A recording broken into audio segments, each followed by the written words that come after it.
મારી સાથે જે અત્યારે જોડે છે એ કેલિકો મિલના કામદાર મનસુખભાઈ પરમાર છે, જીવનલાલ પરમાર છે અને પ્રસાદ મિલના કામદાર ખૂબચંદ ચૌહાણ છે તથા અમારા વિસ્તારના આગેવાન એવા મુકેશભાઈ પંચાલ અને અનીશભાઈ પટેલ છે. અનીશભાઈ પટેલ કોંગ્રેસના અમદાવાદના મહામંત્રી તો છે, પણ સાથે સાથે આર્યોદય મિલ જે છે એમના પિતાશ્રી એના કામદાર હતા અને એમના કાયદાકીય રીતે વારસદાર પણ છે. મજૂર મહાજન સંઘ જે છે એ મહાત્મા ગાંધીજીએ સ્થાપેલું હતું અને પરંપરા એવી હતી કે ટ્રસ્ટીશીપના સિદ્ધાંતોથી મિલ અને મજૂરો વચ્ચે એક સંવાદિતા બને અને મિલ માલિકો અને મજૂરો વચ્ચે સારી રીતે કાર્ય થઈ શકે એના માટે આ સંસ્થા સ્થાપવામાં આવેલી હતી.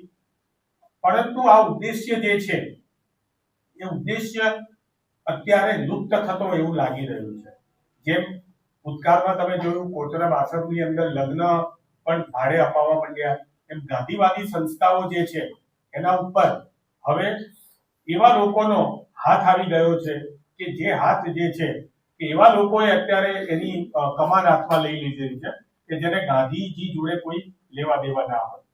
આજની જે પરિસ્થિતિ છે એની અંદર અને આજે જે મુખ્ય બાબત જે છે એ બાબત આજે હું આપની સમક્ષ ઉજાગર કરી રહ્યો છું કે મજૂર મહાજન સંઘ અને એના મળતિયાઓ જે મિલના કામદારો જે છે એમની પાસે ગેરકાયદેસર રીતે 5% ખંડણી ઉઘરાવી રહ્યા છે.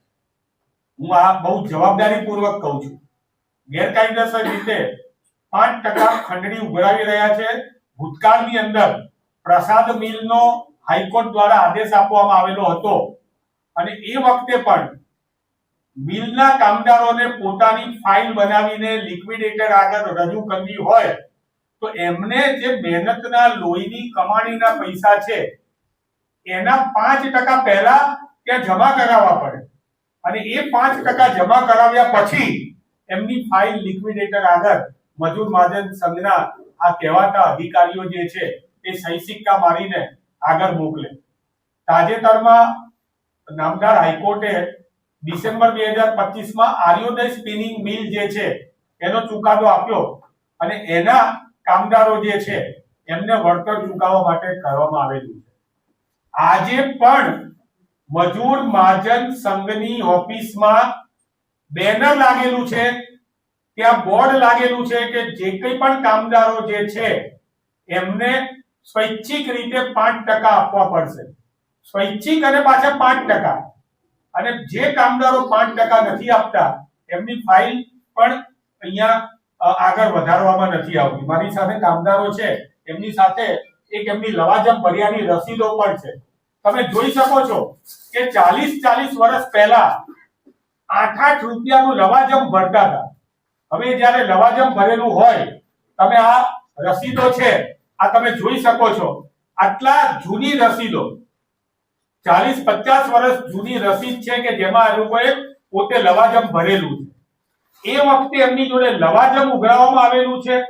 આજે આ મિલ કામદારો કેટલાક હયાત નથી, કેટલાકની વિધવા છે, કેટલાક ગુજરાતની બહાર જતા રહ્યા છે, કેટલાકના વારસદારો જે છે એમના માટે આ 8 રૂપિયાના નાના લવાજમ જે છે એ વખતે એ જમાનામાં એમણે પોતાની મહેનતથી ગાંધીજીવાદી સંસ્થાની અંદર ભર્યા હતા કે ભવિષ્યની અંદર અમને કોઈ તકલીફ પડે તો આ સંસ્થા હાજર છે.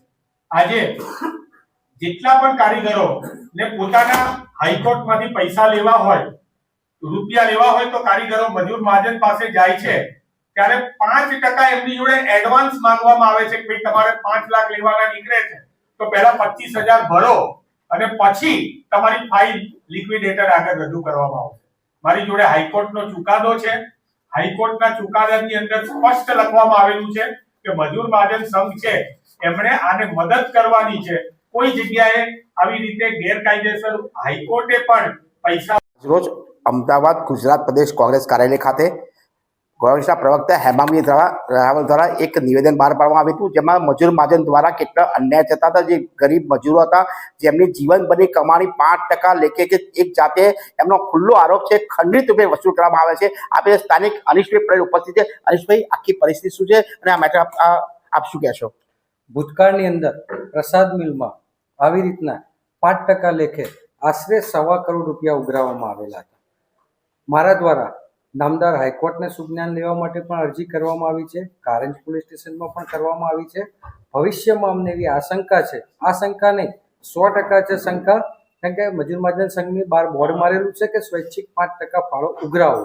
જે 5% ફાળો અંદાજે 1.5 કરોડ રૂપિયા જેવો થાય, 1.5 કરોડ રૂપિયા જેવો ફાળો આ બંધ મિલના કારીગરો પાસેથી ઉઘરાવો એ ગેરકાયદેસર છે. કેમ કે 1986ની અંદર જ્યારે આ મિલ બંધ પડી હતી ત્યારે આ લોકો દરેક કારીગરોએ લવાજમ પેટે પૈસા ભરેલા છે. બીજું, આ 1.5 કરોડ રૂપિયાનું જે કૌભાંડ ભવિષ્યમાં કરવામાં આવશે, આની અંદર હું એવું વ્યક્તિગત માનું છું અને નામદાર હાઈકોર્ટને પણ વિનંતી કરું છું કે ઈડી દ્વારા તપાસ કરવામાં આવે. કેમ કે 1.5 કરોડ રૂપિયા તો આ એક મિલના છે, આવા ઘણી મિલોના પૈસા આ લોકોએ લીધા છે. ધારો કે પ્રસાદ મિલની અંદર 1.25 કરોડ રૂપિયા છે. બીજું, પોલીસ સ્ટેશનને પણ વિનંતી કરવા માગું છું કે આ લોકો જે પૈસા ઉઘરાવે છે એ પોંચથી ઉઘરાવે છે. પોંચો પણ મજૂર મહાજન સંઘ પાસે ભૂતકાળની પડી જ છે. આજે પણ એ પોંચો મંગાવે, એમનો હિસાબ મંગાવે કે ભાઈ કઈ રીતના તમે 5% ઉઘરાવો છો. આ 5% ઉઘરાવે છે ગરીબો, બેકાર, મિલ કારીગરો, વિધવાઓ અને એમના વારસદારોના છે. તો આ જે પૈસા ઉઘરાવે છે ખોટા ઉઘરાવે છે અને આની સામે નામદાર ગુજરાત હાઈકોર્ટમાં મેં અરજી પણ કરેલી છે. જોવા જઈએ તો આખી મેટર મજૂર મહાજન અને ત્યાંના સ્થાનિક નોકરી કરતા વર્ષો સુધી જેને પોતાનું લોહી વેચીને જિંદગીભરી કમાણી એકથી એમના વારસદાર એની પર લૂંટ ચલાવવામાં આવે છે. 5% લેખે જે બોર્ડ મારેલું છે એક જાતની ઇનડાયરેક્ટ ખંડણી છે એવો આક્ષેપ હરીશભાઈ પટેલ દ્વારા કરવામાં આવે છે.